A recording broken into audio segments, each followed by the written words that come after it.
Se tem um torcedor que anda sofrendo e ressabiado, é o torcedor do Goiás, mas tem motivo. Primeiro, assim, eu gosto sempre de contextualizar tudo o que eu vou falar aqui para vocês. Vamos voltar aí um ano, tá?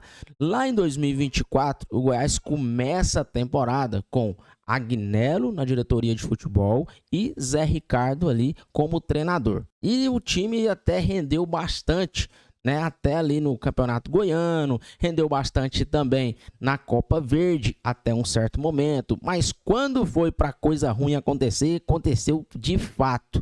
No Campeonato Goiano, por exemplo, na segunda fase, o time foi eliminado pelo Goiânia à época, né, inclusive dentro da Serrinha, e também acabou sendo eliminado na Copa Verde para o rival Vila Nova. Pronto, foi o fim ali para Agnello e também para o Zé Ricardo. Então ali colocou-se um ponto final nessa trajetória deles, e aí o Goiás foi em busca de Lucas Andrino e Márcio Zanardi, que chegaram ali na reta final da janela de transferência, montaram um elenco ali, reconstruíram, né, ali o elenco ligeiro para poder ter um time competitivo para entrar na Série B e também disputar ali a Copa do Brasil na época, que se eu não me engano o Goiás jogaria contra o São Paulo, mas não vou focar tanto aqui na Copa do Brasil não. E aí essa montagem de elenco deu certo paliativamente, pois o Goiás fez um bom início de Série B, chegou até a liderar, né, a Série B, se eu não me engano, e aí depois acabou oscilando bastante no meio da competição, caindo em declínios fortes, ficando um bom período ali de jogos sem vencer,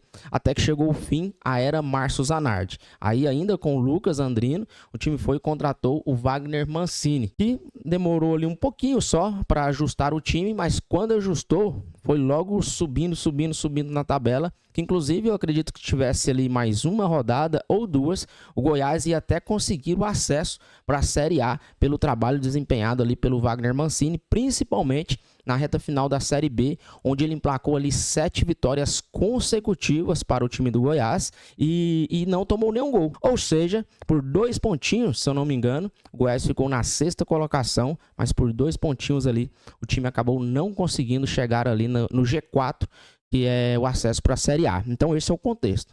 E aí, o que leva a crer? Poxa, o cara terminou um bom trabalho, então vai o quê? Vai continuar para 2025. Só que não, né? Diz que teve algumas mexidas ali de pauzinhos ali, né? Até o departamento de futebol estava até conversando com o Wagner, parece e tal, mas aí de repente apareceu o Jair Ventura na situação.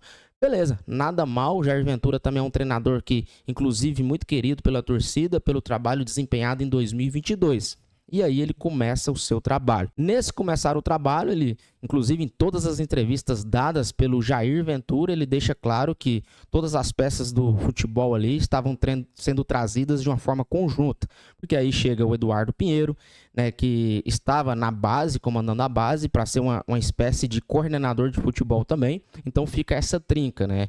Eduardo, Lucas Andrino e Jair Ventura e o staff todo para montar esse elenco de 2025. Algo que chamou um pouco, né, a minha atenção, por exemplo, foi uma estrutura de um contrato de um atleta, que não é a forma e a característica do Goiás em fazer contratos. Por exemplo, o atleta Edson Carioca, que tinha jogado com o Jair Ventura no Juventude. Então, ou seja, um cara de confiança dele.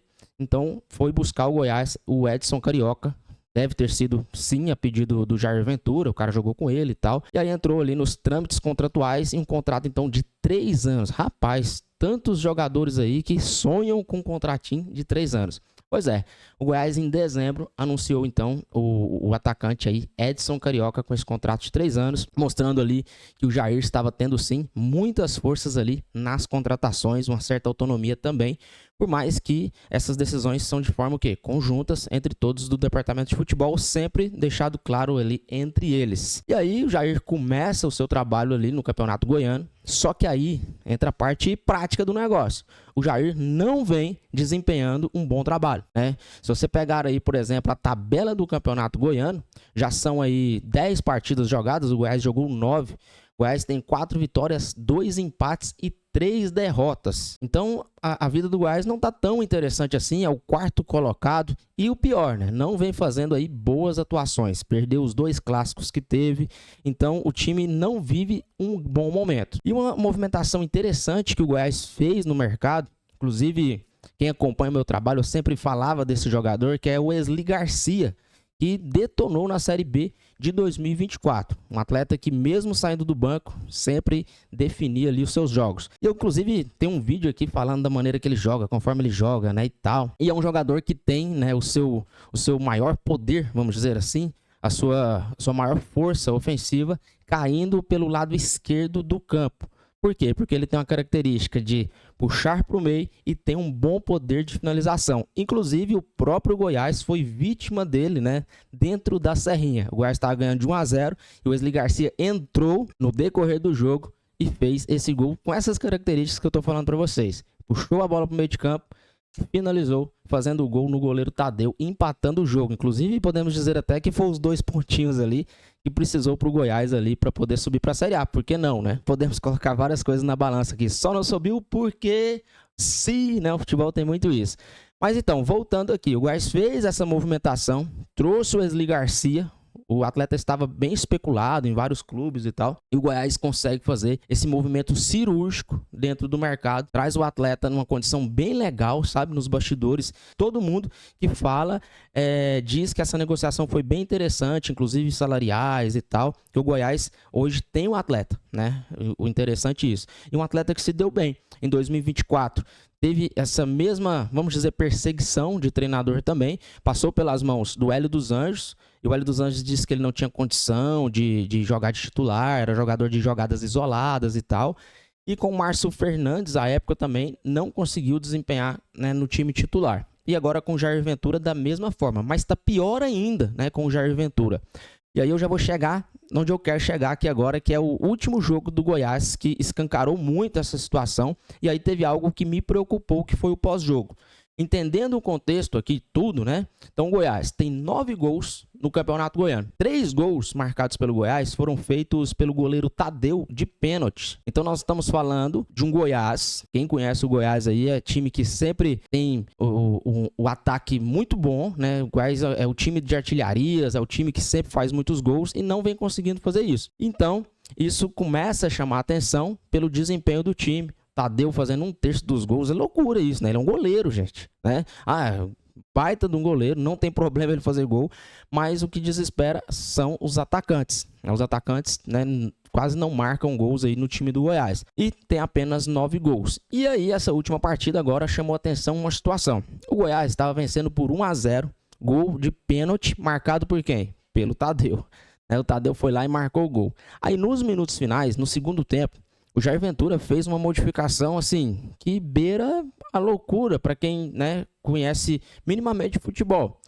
Jogando contra uma equipe inferior, tá? Porque o time que o Goiás estava jogando é o time do Goianésia, o time está disputando lá na parte de baixo da tabela do Campeonato Goiano. O time que venceu apenas 2 partidas, né, em todo o campeonato. O Jair foi e tirou um ponta esquerda e colocou um lateral esquerdo. Só que já tinha um lateral esquerdo dentro de campo, tá? Então, o Jair ficou com 2 laterais esquerdos. Aí, o que chama atenção é que o Wesley Garcia estava no banco. E aí, no final do jogo, na entrevista pós-jogo, o Jair deu uma entrevista, assim, e pro grupo muito estranho, né? E quem sabe aqui, me acompanha, sabe que eu sou sempre adepto ao quê? A trabalho de médio e longo prazo. E continuo sendo. E aí eu falo assim, exceção, quando o cara perde o grupo. Porque aí não tem jeito, né? Perdeu o grupo, como é que vai desempenhar um bom trabalho? E aí é o que me preocupa, né? A fala do Jair, quero ver como é que vai soar para dentro do grupo. Ele fala que o Wesley jogou aí 30% dos jogos e não conseguiu desempenhar. Aí eu vou fazer uma defesa do Wesley. Todas as vezes que ele entra em campo, ele não entrou nenhuma vez na sua posição. Coloca ele de meio campo de criação, coloca ele de ponta direita. Se você pegar ele desde, né, Venezuela, ali, Paysandu, o cara não joga nessa posição. Não joga. Inclusive, assim, eu tô citando o Wesley, mas várias peças do Goiás, ponta que joga pro lado externo, tá jogando ponta fechado.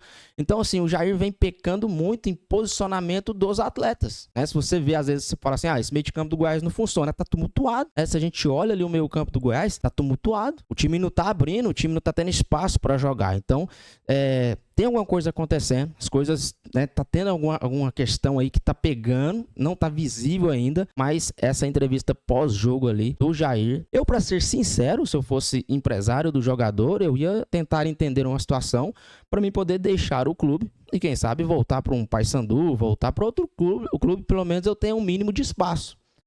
Inclusive eu até brinquei na capa e falei assim, saudade do Hélio dos Anjos, porque o Hélio dos Anjos pegava muito no pé do Wesley, só que toda vez que ele colocava o Wesley, ele colocava o Wesley na posição que ele joga, então ele conseguia brilhar.